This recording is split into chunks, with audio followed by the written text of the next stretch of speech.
American presidential elections have proceeded smoothly, uninterrupted through Civil War and World War on a straight line since 1788. In a country of maddening complexity, they are the reliable punctuation of American life.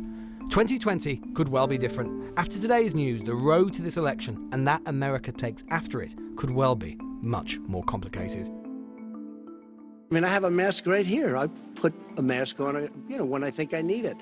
Amidst the speculation and drama, we should bear in mind the possibility that the president recovers relatively quickly. Of course, he'll have to cancel rallies and postpone the next debate.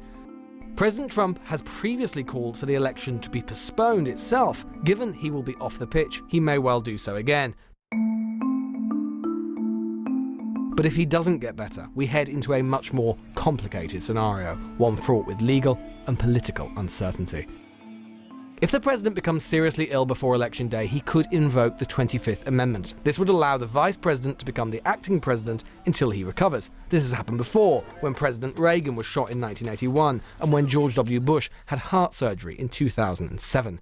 But it's never been used for a prolonged period, let alone just before an election. The bigger question arises if Trump weren't able to hand over, then the cabinet would have to get involved, with a majority vote declaring him incapacitated, where again, Pence takes over. Though we're not nearly at that point, questions are being asked about what happens if the worst happens. If the president dies from the disease either before or after Election Day, truly uncharted territory. If it were to happen before the election, the Republican National Committee would have to choose another candidate, most likely Vice President Pence, but not necessarily. We are so late in the election process that states are not going to be able to reprint ballots with the new nominee from the Republican Party at the top of the ticket. And so voters who are supporting the Republican Party would either vote for President Trump on the ballot, or conceivably they might write in the candidate that the Republican National Committee has chosen to replace him. And this is as nothing to compare if it were to happen after the election had taken place, but before the Electoral College, the body which technically chooses the president, were to meet. So let's assume President Trump has won the election, but he's no longer able to serve. Now, at that point, the Republican National Committee would probably announce who they preferred to replace President Trump, but it would be up to the electors in the Electoral College from the states that President Trump had won, who are presumably, Republican Party loyalists, to decide who they would vote for in the Electoral College. Even in 1864, with half the Union seceded, the American electoral process went ahead. This election might be the most uncertain since.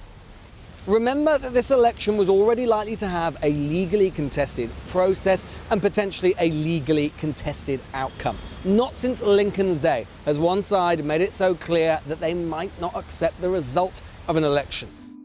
The Union Lincoln saved, whilst far from him in time, is not so distant in terms of its political space, in terms of the deep uncertainty which undoubtedly now lies ahead. Lewis Goodall, and before I go to my next guest, we're just getting news that Joe Biden has taken down all negative ads about this campaign and Donald Trump. And that is a story from Reuters just in. Well, I'm joined now by the author and professor of politics at the University of Virginia, Larry Sabato, and renowned constitutional law expert Alan Dershowitz. Good evening to both of you. Alan Dershowitz, if I can just pick up with you, we understand the 25th Amendment as it stands, but surely 32 days from an election, we are in completely uncharted waters.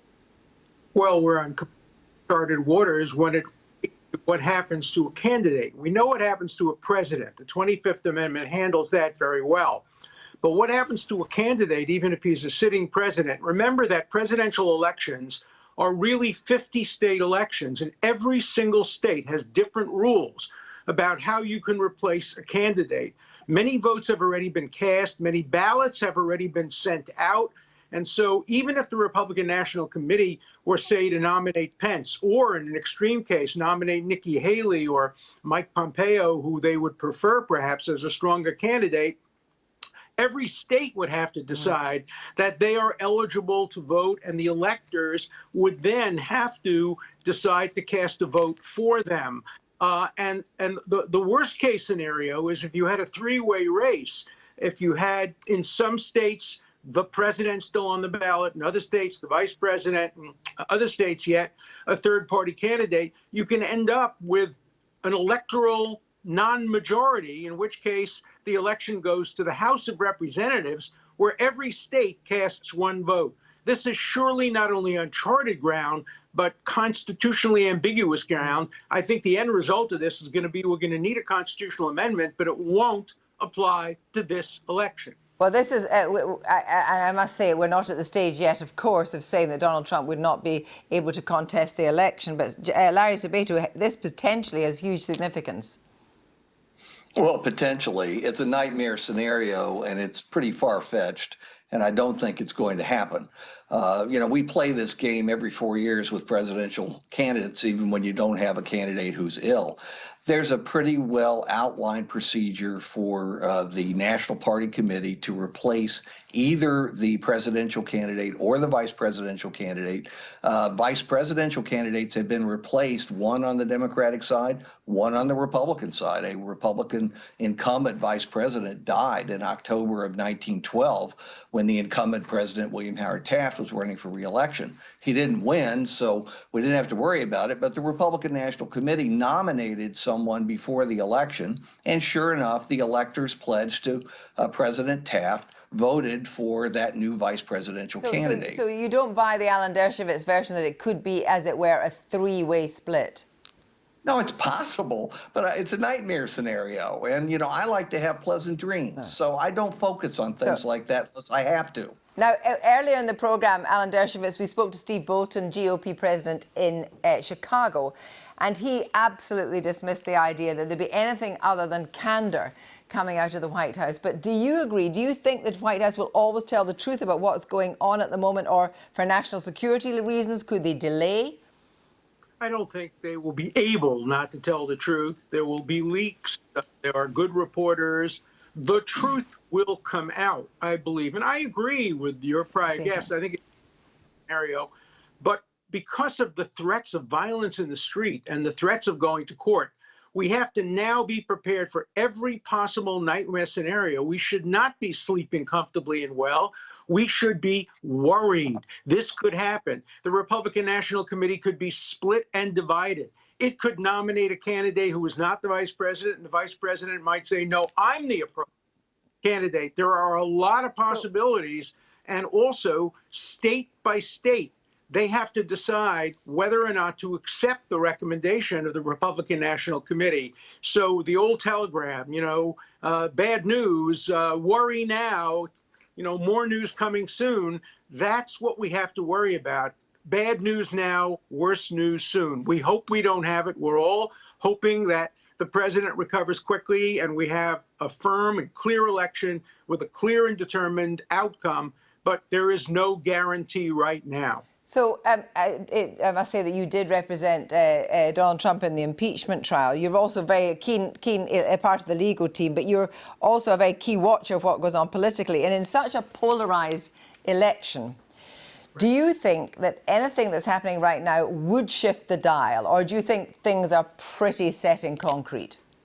Well, I think they were pretty set in concrete, and I think this can shift the dial. We saw that when Boris Johnson was sick, he got a lot of support from people who wouldn't otherwise necessarily support him. The symphony package can come into effect, but also President Trump runs on being a strong, powerful president who attacks weak people and attacked Biden for not wearing masks. So this could change the dynamic of the election, but it's too early to tell. Larry Sabato, what's your view on whether it changes the dynamic of the election? It does not. It's very unlikely to do so. I think basically people decided months, maybe years ago, whether they loved or hated Donald Trump, and those are the only two emotions attached to Donald Trump. They've known for a long time, we've known for a long time, how we were going to vote in this election. While we all hope the president recovers, of course, he's partly responsible for his own problems. No question about that. He's been very irresponsible in not wearing masks, not making the people around him wear masks, not making his people and supporters and staffers social distance. So the sympathy factor is going to be pretty much confined to those who are already voting for him, the Trumpistas all across the United States. Very few people would cross the aisle to vote for him on this basis. Again, we all hope he gets better, as we hope every COVID patient gets better, including those without gold-plated health care. Now, on the question, sorry, Alan Dershowitz, come in there. I don't agree. I do think there are undecided voters still. There are some voters who would be affected by the sympathy factor enough to change the outcome of the election. I doubt it, but Americans care deeply about the presidency and their president.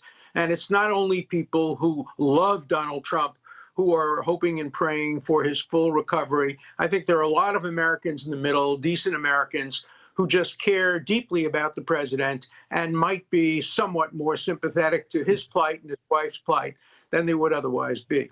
Larry Sabato, if Donald Trump did not do one further minute of campaigning in the next 32 days, not one further minute, is there anything there that would illegitimize, as it were, the election? Or does the fact of who campaigns and who doesn't actually have nothing to do with it? Well, normally campaigning matters a lot, and I'm not going to say it doesn't matter this time. It could matter depending on what else happens. It's October 2nd, and we've already had a massive October surprise. There can be other October surprises. We could have other black swan events in this crazy cursed year of 2020. But in this case, we have the ultimate polarizer, the most polarizing person in American politics in my lifetime. And because of that, people have divided into camps long ago. Most of them, the vast majority, are not going to switch. You can hope that a president recovers and vote against him. It's very easy to do. And by the way, millions have already voted. Millions have already voted. Thank you both very much indeed.